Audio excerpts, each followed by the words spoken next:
अपनी बहन ऋषिका के घर में जा रहे हैं भोजन के लिए। बीच में भगवान श्री नारायण उनकी प्रसन्नता देखकर उनके पास चले। अभी कथा में कहा कि आपके चेहरे की प्रसन्नता परमात्मा को खींच कर आपके पास लेकर आ जाए। सबसे बड़ा उपहार, सबसे बड़ा गिफ्ट परमात्मा ने हर एक मनुष्य को दिया है, तो उसके चेहरे की स्माइल दी, उसके चेहरे की प्रसन्नता दी। बोल बम का नारा है,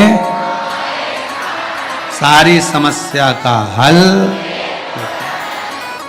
आपकी प्रसन्नता परमात्मा को नजदीक लेकर आती।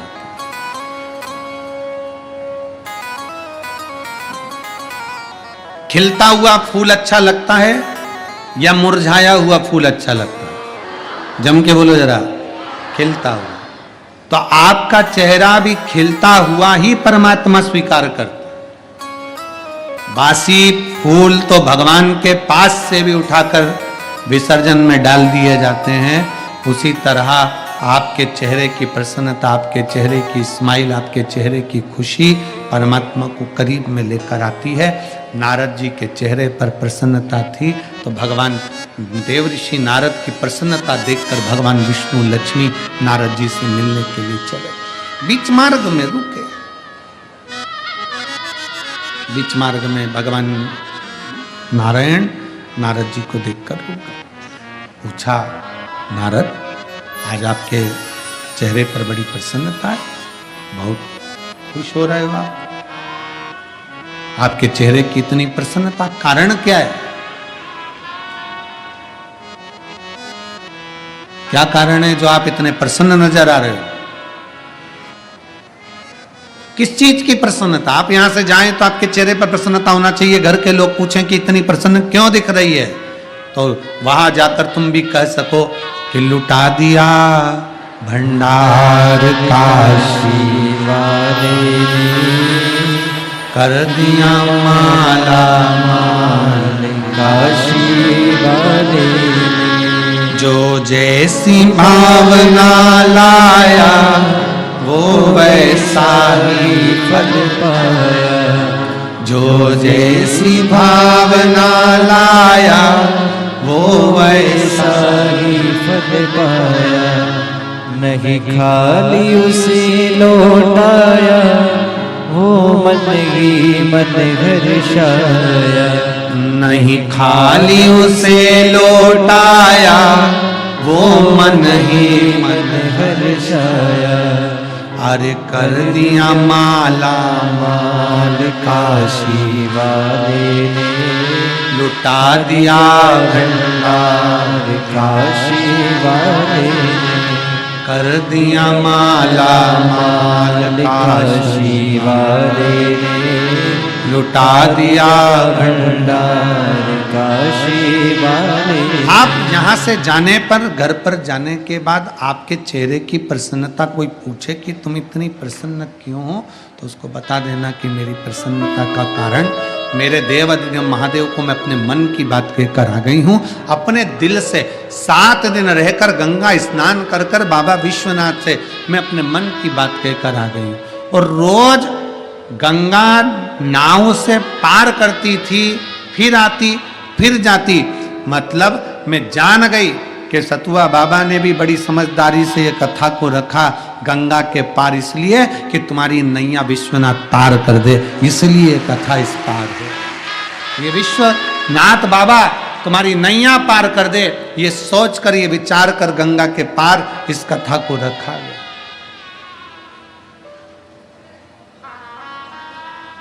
प्रसन्न रहो, खुश रहो। और हम तो मेरे देव अधिदेव महादेव से बस यही प्रार्थना करते हैं, मेरा ओगढ़ दानी, मेरा शंभु इतनी प्रसन्नता आपके जीवन में दे, इतनी प्रसन्नता दे कि बाबा आपकी प्रसन्नता देखकर मेरा शिव शंकर भी खूब प्रसन्न होकर वर देता रहे। यही प्रसन्नता का भाव। आपको जैसे संत बड़े प्रसन्न रहते हैं, संतों का भाव देखिए। आप सारे संतों को दर्शन करेंगे, साधुओं का दर्शन करेंगे, आप कुंभ के मेले में जाएंगे। कल माननीय मुख्यमंत्री जी, उत्तर प्रदेश शासन के माननीय मुख्यमंत्री जी योगी जी कह रहे थे कि कुंभ का मेला लगने वाला है और उस कुंभ में आप जाएंगे, दर्शन करेंगे संतों का, साधुओं, गुरुजन का, तपस्वियों का, साधकों का, उपासकों का, साधना करने वालों का, कि उनके चेहरे की प्रसन्नता क्या कहती है। इतनी कड़ाके की ठंड पड़ने पर भी गंगा का स्नान, इतनी कड़ाके की ठंड पड़ने पर भी अपने तन पर कोई वस्त्र आभूषण नहीं, बड़ी मस्ती में अपना भगवत भजन करना, ये सब चीज हमें बताती है कि संत जैसी विरक्ति का आनंद क्या है। तो ये तो शिव तत्व की प्राप्ति है महाराज, आप देखो तो जाकर।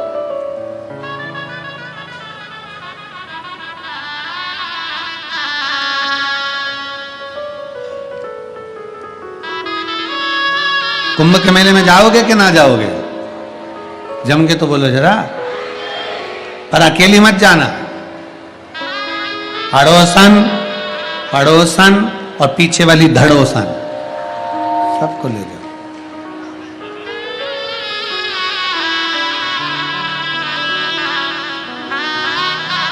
सतुआ बाबा जी का कहना है एक कथा प्रयाग में भी 7 दिन की होना चाहिए, कुंभ मेला। ये सब इतने समझदार हैं, फिर ये पहले नहीं जाएंगे, जब कथा होगी ना तभी जाएंगे। तो ये तैयारी करके बैठ जाएंगे कि क्योंकि अभी तक प्रयाग में कथा माघ मेले में 1 दिन 2 दिन 3 दिन मिली है, 7 दिन अभी तक प्रयागवासियों को भी शिव महापुराण की कथा नहीं मिली है, 7 दिन।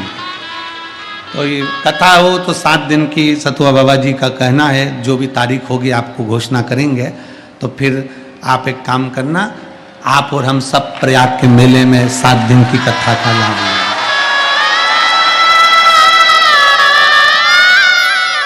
हार हार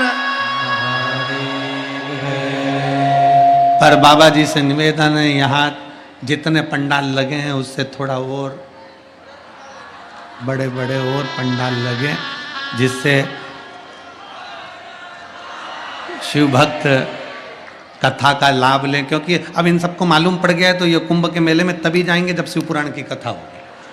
तो ये विचार करके बैठे, त्रिवेणी का स्नान और शिव महापुराण और दोनों का संगम।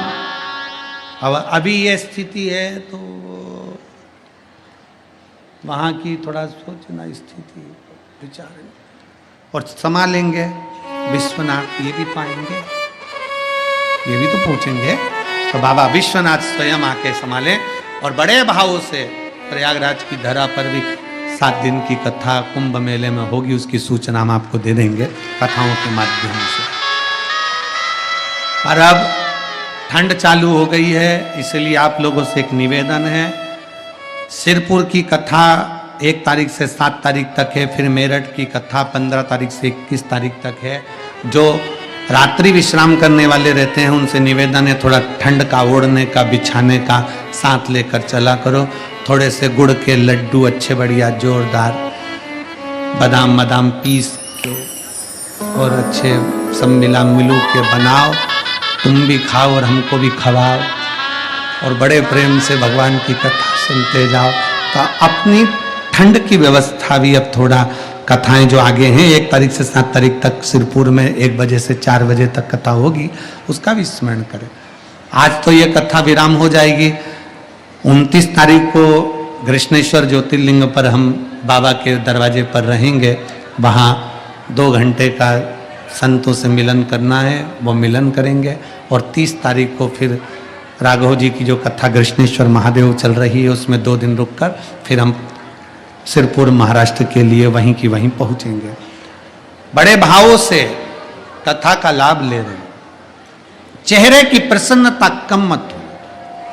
भगवान नारायण और माता लक्ष्मी थोड़ी मिठास करिए, इसको थोड़ा मीठा करिए, मीठा करो उसको। प्लेन प्लेन हो रहा है पूरा, चेहरे की प्रसन्नता कम ना होने दे। भगवान नारायण माता लक्ष्मी जी ने पूछा, देवऋषि नारद आप इतने प्रसन्न क्यों हैं?